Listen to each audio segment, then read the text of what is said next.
Hello, my name is Tom Roach and I'll be talking today about some of the must-have building blocks required to build a really effective HubSpot marketing automation system. The content for this webinar has been collected from our internal team of experts. That's Adrian Fairs, qualified data scientist and SEO expert of many years, Peter Richardson, seasoned web developer and HubSpot implementer, and myself, responsible for our own agency's implementation of HubSpot, and someone who has spent the duration of their career working with CRM and marketing automation systems. The webinar today has been produced by Incisive Edge. We're the marketing agency for growth-obsessed tech businesses. Our aim is to humanize some of the core concepts of marketing, which maybe need to be demystified a little bit. We offer services for startups, scaling businesses, also B2B businesses whose marketing maybe needs a bit of a strategic refresh. We're a HubSpot Platinum partner, and we have a wealth of experience internally beyond just Adrian, Peter, and myself, which we've been able to kind of utilize in creating not just this content, but also some really interesting projects around kind of inbound marketing, marketing automation, SEO, go-to-market strategy, all of those types of things. So today we're going to focus in on three core concepts, each of which consists of some simple steps towards a great foundation for your HubSpot instance. We've tried to remove the usual marketing fluff or wishy-washy statements that we know drive companies mad, but we still wanted to leave you with some tips from within maybe the nitty-gritty of the system that could have an instant impact on your HubSpot marketing automation platform. The three topics we've got for you today come in building block format. So building block 1 is know what's working for your business. Building block 2 is scoring that uses context. And building block 3 is building tracking and reporting hand in hand. So without further ado, I'll begin. Number 1. Building block 1. Understand what a good lead looks like to your business. In marketing terms, this is really about building out the ideal customer journey for your WebSpot, HubSpot instance, and your sales team. How are you going to massage people through to the point where they're willing to have a sales conversation? It can be tempting as a marketer to hide away from intimidating people in the sales department. There's plenty of internet chatter about the marketing and sales divide that you could read all day long. You'll be hard-pressed to find a marketer who hasn't struggled to find their voice when working with salespeople at times. I can think of loads of examples where that's been me. But I'm here to tell you yet again that when it comes to building an effective marketing automation system, you must start with your sales team. Business leaders, you need to empower your marketers or business systems team to walk into a collaborative environment with sales and extract some of that great knowledge from the sales team's mind that can produce the conversations that they actually want. Marketers, it's your job to prepare yourself in the right way and be willing to enter into those difficult conversations. The great thing about this marketing and sales collaboration is that when you get it right, it will snowball. Marketing will deliver more conversations that sales actually want, and sales will feel the value of the marketing team. If you aren't able to get that collaboration up front, the opposite's true, and you can get trapped in a vicious circle that won't yield quality sales conversations from any of your marketing. So with that in mind, it's on to what you actually need to establish together with sales and marketing. The first thing is to use the sales team's real-life insight into the funnel and understand which leads they're excited to handle. These leads might not always result in a sale, but they are the ones that hold the most potential to be really meaningful to the sales team. My advice on this one is that you should gather some of the information in a structured setting, but also aim to supplement that with a more informal and honest one-to-one conversation. That will likely yield even better results. Depending on the personalities within your business, don't be afraid to lean into your company's commission structure. If salespeople are awarded for a certain type of deal, then the company has prioritized them for a reason. It's totally acceptable to leverage the salesperson's incentives and hunt out the most rewarding conversations that are going to get the most attention from everybody. Our next non-negotiable is more within the marketing comfort zone. That's the use of HubSpot and web data. The life of the marketer now is so tightly aligned to data that this point maybe seems obvious. However, it's easy to go wrong when it comes to your use of marketing data. So, when you select your metrics, here's a useful framework that you can apply to make sure you're making the most out of your powerful digital tools. 1. Actions-based. Using the lead profiles that you've discussed with your sales team, what are the actions that the leads have in common? Maybe they're viewing 3 pages before they convert. Are they spending time looking at the portfolio page? Do they all convert via contact forms, or maybe they download assets first? Do the form fills come in from a specific job title, or maybe there's several different personas that could be converting and are really interesting to sales? Identify what these high worth individuals had in common before they made it to the sales conversation. Number 2, don't just look at success. Look at where your site is failing too. What are the pain points which the data on the site is showing you? Where are people leaving the site? Is it often in the same places? If you're able to identify bottlenecks or drop-off points, you're going to need to fix them promptly.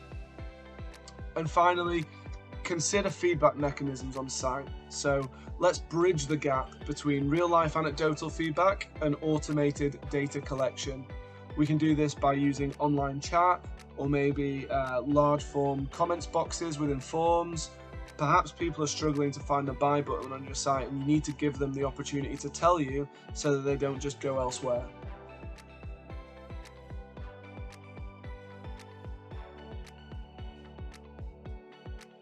Building block 2, scoring that uses context.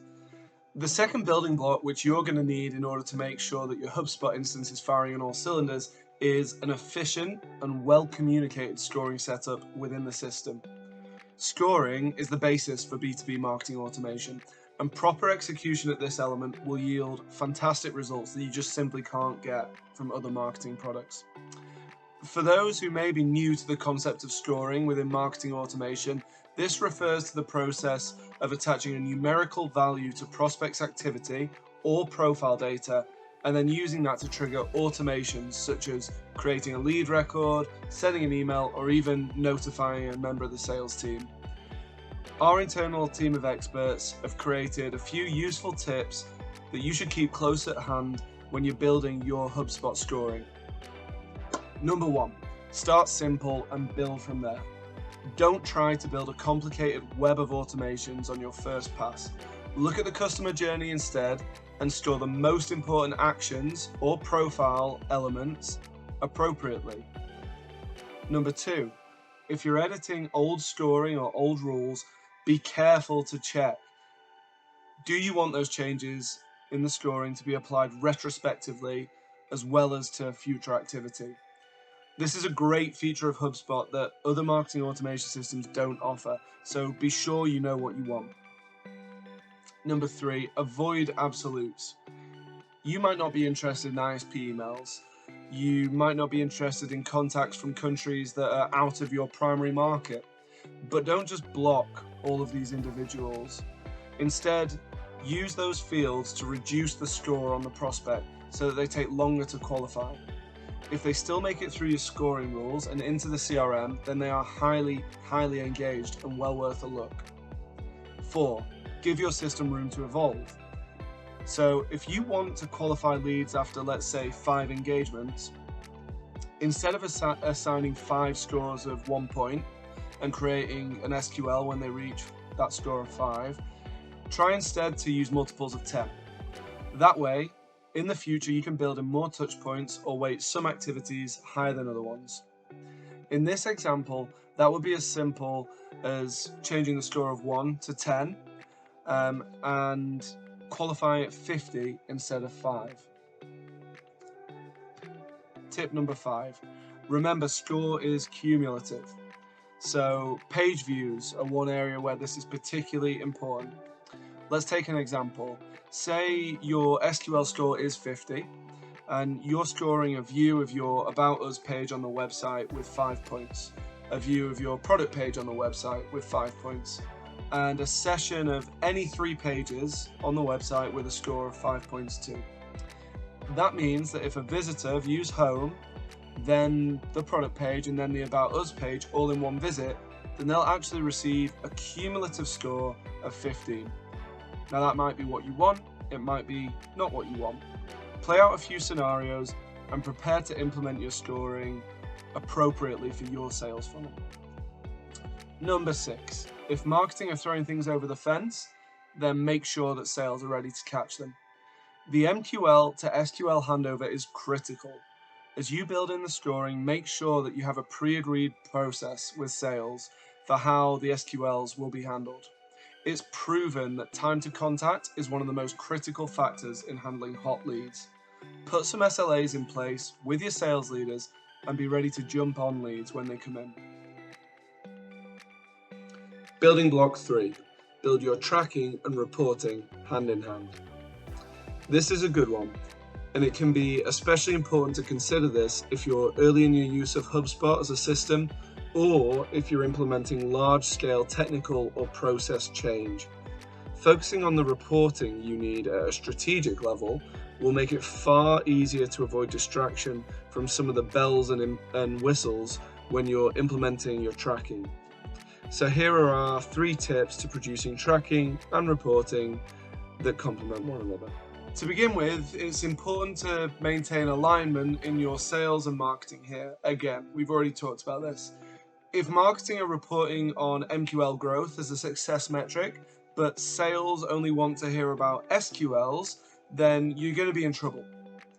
Get together, agree on smart objectives or shared KPI metrics up front as early in the process as possible before you start to disappear down a rabbit hole of all these different digital metrics and lead definitions and all that kind of thing. Once you've agreed on those important metrics, ensure that the data you're collecting to make them is as clean as physically possible. So that means automate things like field capture wherever possible and remove the chance for bad behaviors. I'm sure I'm not the only one who's seen things like maybe manual entry of data that's kind of just made up or whatever because it's a mandatory field to move a lead from one stage to another or progress a deal through the funnel. Group relevant and contributing data. So for example, if you're trying to report out on your marketing ROI, so return on investment, ensure you're not simply grouping leads by just campaign and geography. You're also going to need to be tracking things like the lead channel because that naturally plays into the ROI conversation. Where do we invest our money? Are we getting much more leads from Google PPC or are we actually getting it from LinkedIn paid advertising? Adding those metrics is going to give more meaning to the ROI data ultimately. So you've got to think about that up front and make sure you're doing things correctly. Likewise, if there are particular actions required to change a lead status, then you're going to need to make sure that those are tracked and reported on too. If you need to book a meeting with a prospect and log that in the system in order to pass it from, say, an MQL to an SQL, then that must be tracked at a level not just where it's in the system, but it can also be pulled into reports. Don't leave space for blind spots when maybe you have a leadership change or a new strategy for the new financial year. You need to know that all of the stuff that really is meaningful to the business and to both the marketing and the sales team is there and ready to be displayed. So there you have it, our 3 building blocks for a HubSpot automation platform that performs and can help your business to scale. Of course, every business is different and nuanced, but we're sure that every B2B organization who is implementing automation for the first time or maybe refreshing a tired system will gain something from what we've talked about today. In our experience working across all sorts of customers, we found that these common practices can have a serious impact on system performance. To find out about our next webinar, subscribe to our newsletter by clicking the link below. Or if you'd like to learn more about the projects which we offer at Incisive Edge, then please reach out to the email that's appearing on screen now. We're proud to say that we support B2B organizations of all shapes and sizes, from scaling companies with maybe over a decade of history to recently minted unicorns who we were able to kickstart on their growth journey. Thank you so much for listening, and we hope that we'll speak again soon.